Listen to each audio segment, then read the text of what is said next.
Eurozone est une machine à détruire les gouvernements. Rien que ça. Donc la question qui pourrait s'en suivre, c'est pour qui allez-vous voter en 2012? Alors, voici donc ce que nous dit ce résumé de Niall Ferguson avec son désormais fameux The Eurozone has become a government killing machine L'Eurozone est devenue une machine à tuer le gouvernement. sur Bloomberg TV, confirmé depuis par les jeunes Espagnols tabassés comme il le faut sur la place de la Puerta del Sol par des CRS en gants blancs. Voilà. Bah oui, il faut autant qu'à faire.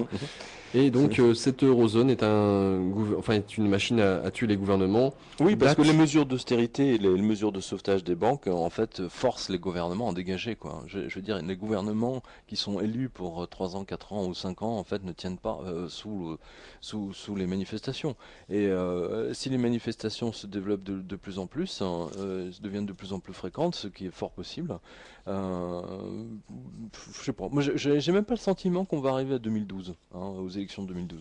Il reste 2 mois de cash à la Grèce. Alors, ça veut dire quoi? Si la BCE, la Banque Centrale Européenne, et si le FMI, le Fonds Monétaire International, n'apportent pas des brouettes de milliards d'euros à Athènes, la Grèce ne passera pas le mois d'août. Et ce n'est pas avec ce type d'infos que cela va encourager les touristes à y passer leurs vacances, sauf avec un max de liquide dans leur poche, s'ils ne sont pas la banque postale en tout cas. Lire ici Zero Edge et le Suisse NZZ. Oui, donc et en fait ils disent que comme il ne reste que 2 mois de liquide donc à la Grèce et que la banque centrale insolvable est en train de se voit en fait un. Alors, comment est-ce que je pourrais traduire ça est à couteau tiré, si je puis dire, avec l'Allemagne, parce que c'est systématiquement aux Allemands qu'on demande de payer pour les Grecs et un peu aux Anglais et aux Français. D'ailleurs, justement, les Anglais ont calculé que sauver la Grèce, à nouveau, va leur coûter 3,2 milliards de livres. Bon, voilà. Et ça, c'était Monsieur Osborne qui a révélé ça donc lors d'une session parlementaire. Et ça, c'était dans le Daily Mail. Donc, on voit bien que la situation est extrêmement difficile. Nous sommes en fait dans mon sentiment, c'est qu'on est dans une situation exactement similaire à celle de 2007, où la crise des subprimes était en train de bouillir littéralement, même personne ne le voyait. C'était pas encore mainstream, personne n'en parlait, il n'y avait pas de crise, mais au niveau des banques, il n'y avait plus d'argent qui circulait nulle part, et Trichet était obligé à l'époque déjà de mettre 85 milliards d'euros dans le tuyau pour que les banques se remettent à prêter de l'argent. Voilà.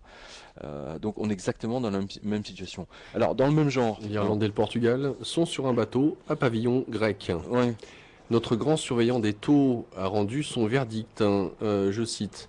Le 24 mai, 2 États européens ont battu leur record. Le Portugal, record battu avec un 9,759 sur 10 ans, donc pour son bon du Trésor. Ouais, c'est un 9,8, 9,8% de taux d'intérêt contre 10 ans. Voilà, contre 11 pour le 10 ans irlandais.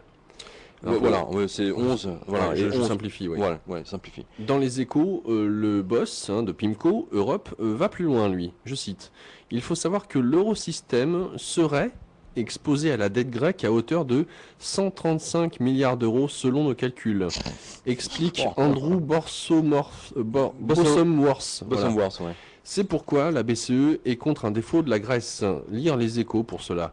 Conclusion amusante. Oui, pour une fois, il y avait un papier dans les échos, dis donc, tu te rends compte? Alors c'est là où donc on a la conclusion amusante de Monsieur Harfeuil. Version optimiste, si la Grèce fait défaut, c'est tout l'eurosystème qui s'effondre. La Grèce ne fera pas défaut. Version pessimiste, quand la Grèce fera défaut, tout l'eurosystème s'effondrera. Oui, c'est l'un ou l'autre, quoi. C'est choisir entre la peste et le choléra, c'est intéressant. Pour l'Irlande, l'Irlande veut taxer les retraites. Bah oui, il faut bien trouver l'argent là où il se trouve. Bah oui. Les Irlandais veulent carrément taxer les retraites. Est-ce que tu as le papier en question? Oui, je l'ai. Bah, c'est pas nouveau en fait.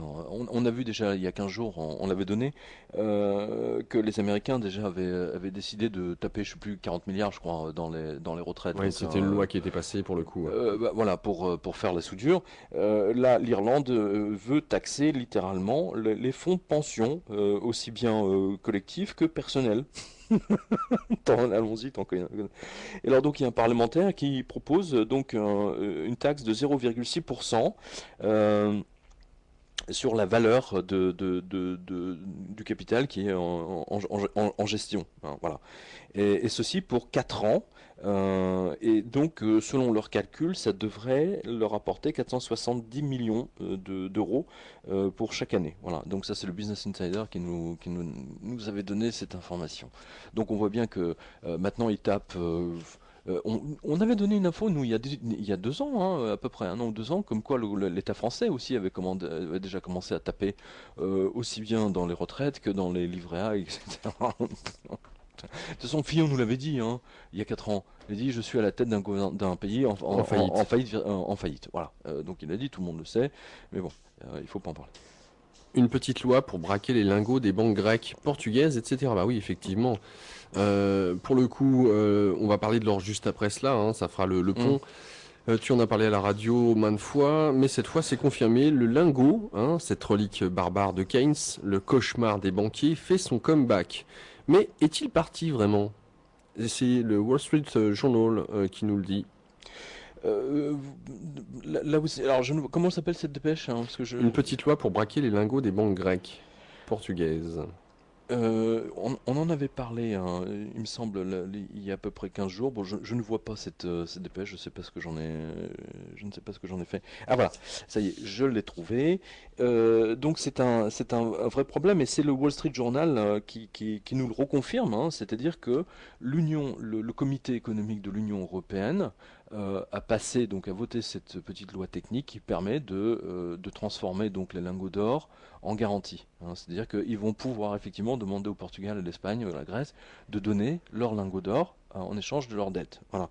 Et donc le Wall Street Journal, donc les investisseurs Sont sur sont le point voilà, ils sont sur le point de de pouvoir utiliser les lingots d'or comme comme sécurité. comme moyen d'échange de capitaux, puisque le comité européen a approuvé cette loi pour accepter l'or comme garantie. Voilà.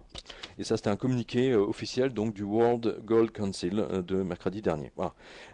Ça, c'est un braquage. Ça, c'est un joli Ah braquage. ouais. Ça, c'est de la relique, je m'y connais pas, hein. La relique barbare. Voilà.